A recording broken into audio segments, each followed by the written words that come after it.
आज संपूर्ण महाराष्ट्रात निकाल लागले, तसेच मीरा भाईंदरचा जो निकाल आहे तो अतिशय चांगल्या पद्धतीने लागला आहे, कारण की आजपर्यंत कोणत्याही आमदाराला 1 लाखांपेक्षा जास्त मतं मिळाली नव्हती. तर त्याच्याबद्दल काय सांगाल?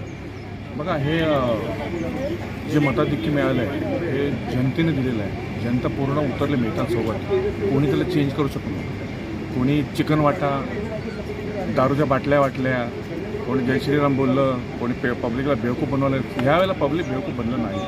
मागच्या 2019ला पब्लिकला अक्षरशः खोटारडेपणामध्ये ओढलं गेलं होतं. आमच्या MLAने अक्षरशः खोटं एवढं खोटं पसरवलं गेलं. इव्हन माझ्याबद्दल पण त्यांनी खोटं पसरवून मलाही त्यांनी खोटा गुन्हा दाखल केला, मी विसरलो नाही. म्हणजे अक्षरशः पूर्ण शहराला त्यांनी खोट्यात पाडलं होतं.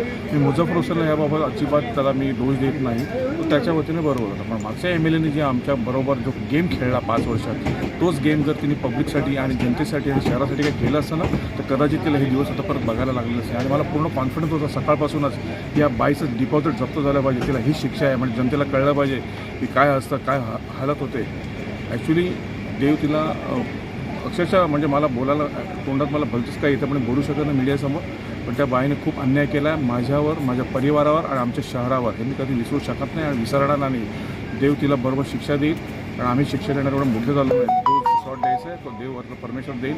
आणि मी परमेश्वरला प्रार्थना करतो की अशा लोकांना सोडायचं नाही अजिबात, कारण त्यांनी सगळ्यांना खोटं बोललं. प्रचार संपण्याच्या अगोदर गीता जैन यांच्याकडून वैयक्तिक टीका करण्यात आल्या होत्या नरेंद्र मेहता यांच्यावर, आणि अनेक वेळा त्यांचा राक्षस म्हणून उल्लेख केला होता.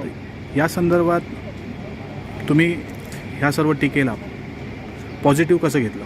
हे बघा, तिने प्रचाराच्या 2-4 आधी नाही, 2019 पासून ती तेच करत आली आहे. तिला काय नाही, फक्त एकच दिसतोय, नरेंद्र मेहता. रात्री झोपताना नरेंद्र मेहता, सकाळी उठला नरेंद्र मेहता. मला माहीत नाही काय त्याच्यामध्ये एवढं आहे. बघा होत्या मेहता.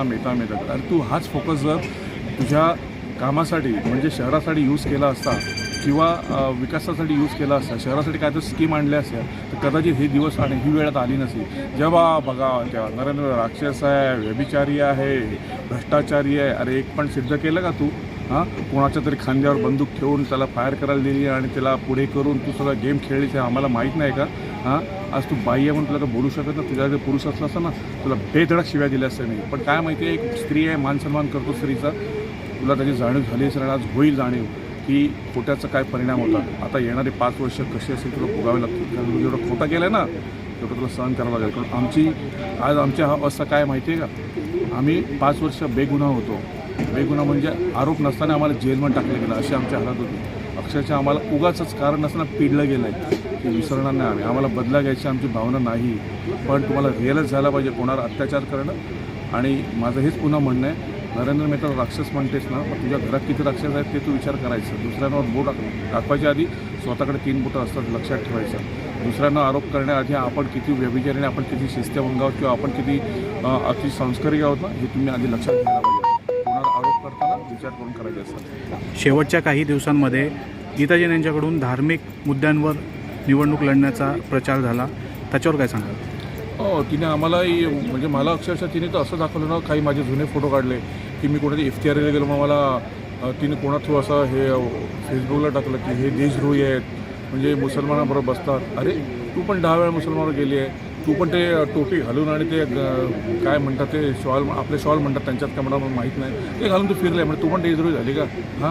तू ज्यांच्यावर माझे फोटो पाठवलेस आणि आम्हाला डी गँग म्हणून म्हणालेस, किंवा डी गँग म्हणजे आम्ही आहोत डी गँग. आम्ही देवाभाऊच्या फडणवीस साहेबांचे आम्ही चेले आहोत.